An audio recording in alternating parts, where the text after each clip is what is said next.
Di sini perkenalkan, nama saya Rizkyana Nina Sakiti dari Universitas Budaya Islam Bali, program studi pendidikan guru sekolah dasar. Sebelumnya Bapak perkenalkan diri dulu dan menjadi wali kelas berapa? Oh ya, nama Pak ini Bima Kusumadi ya. Ini dari guru kelas 4. Di sini saya ingin mengajukan pertanyaan. Pertanyaan pertama itu, apakah Anda memahami tentang kurikulum merdeka dan perubahan kurikulum nasional yang akan datang? Ya, saya memahami tentang kurikulum merdeka dan juga beberapa rencana perubahan kurikulum nasional yang akan datang. Untuk kurikulum merdeka kemarin kan membahas tentang kurikulum penyempurnaan dari kurikulum 2013. Tujuannya untuk memberikan kebebasan pada guru dan siswa dalam proses pembelajaran. Kedua itu, bagaimana pandangan Anda tentang kurikulum merdeka dan perubahan kurikulum nasional yang akan datang? Kalau untuk pandangan saya tentang kurikulum merdeka secara keseluruhan cukup positif, meskipun tentu ada tantangan dalam implementasinya seperti aspek atau apa ya, nilai positifnya dan juga tantangan yang akan perlu diantisipasi. Untuk perubahannya lebih adaptif, lebih konteks, dan lebih berbasis kompetensi dan karakter dan nilai kebangsaannya.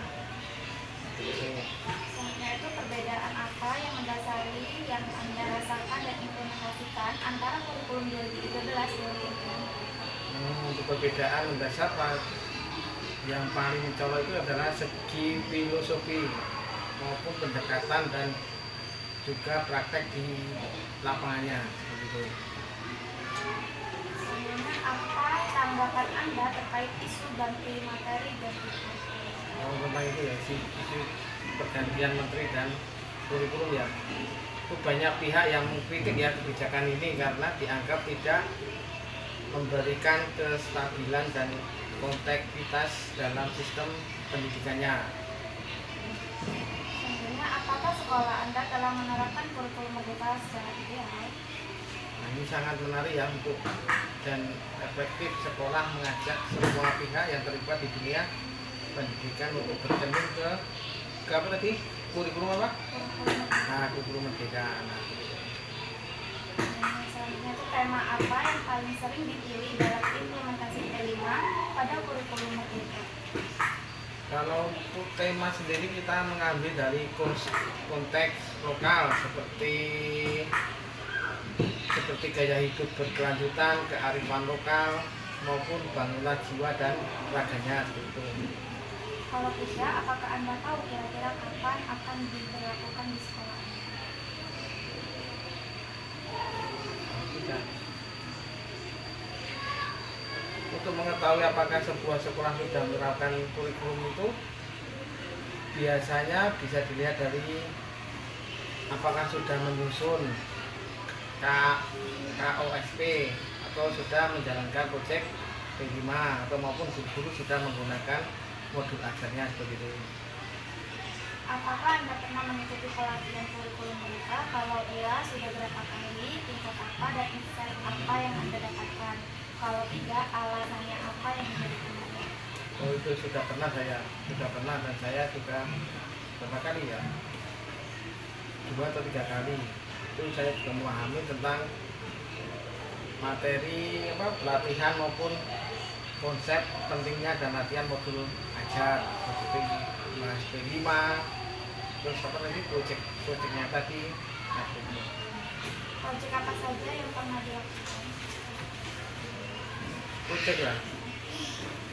Contoh proyek yang sering kami lakukan di sekolah kami ya seperti gaya hidup berkelanjutan atau kearifan lokal dan bangunan jiwa dan raganya. Kemudian itu terkait dengan profil pelajar Pancasila, profil yang mana yang intens diimplementasikan dalam pembelajaran? Itu contohnya bisa kita mengambil kayak gotong royong, ya, beriman dan bertakwa kepada Tuhan Yang Maha Esa, mandiri, atau benaran kritis, kreatif, dan kebinekaan lokal ya. Selanjutnya, apakah harapan Anda dengan melaksanakan kurikulum merdeka? Harapannya ya, harapannya ya semoga sesuai dengan kebutuhan siswa dan pembelajaran dibandingkan dengan kurikulum sebelumnya. Apakah kurikulum merdeka sesuai dengan kebutuhan siswa dan pembelajaran seperti apa contohnya? Tentang apa tadi? Kurikulum merdeka sesuai dengan Oh, kalau kurikulum merdeka biasanya pembelajarannya lebih berkolaboratif, nah, atau pembelajaran yang berpusat pada siswa dan interaksi melalui asesmen format dan keterampilan sosial dan emosional gitu. Contohnya misalnya kita ambil unsur literasi, nah kita bisa mengambil proyek ilmiah untuk mengambil data, menganalisis. Untuk eksperimennya bisa melakukan apa namanya, percobaan atau memahami konsep gaya energi. bagaimana interaksi guru dengan siswa selama implementasikan kurikulum merdeka? Kurikulum merdeka ya.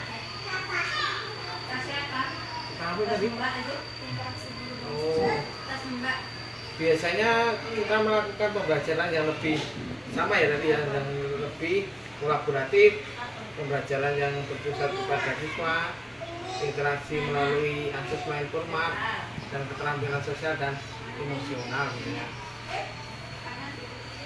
itu bagaimana Anda memasukkan unsur literasi, estetik, P5, keterampilan abad 21 di dalam modul yang Anda Oh, kalau itu biasanya unsur literasi ya, kita mengambil ini contohnya ya, proyek ilmiah. Nah, kayak kita apa, contohnya menganalisis ini ya, menganalisis data. Nah, kalau kita melakukan eksperimen atau apa, uji coba biasanya ini melakukan percobaan atau memahami konsep gaya energi seperti apa yang kita akan lakukan untuk ini praktek ya.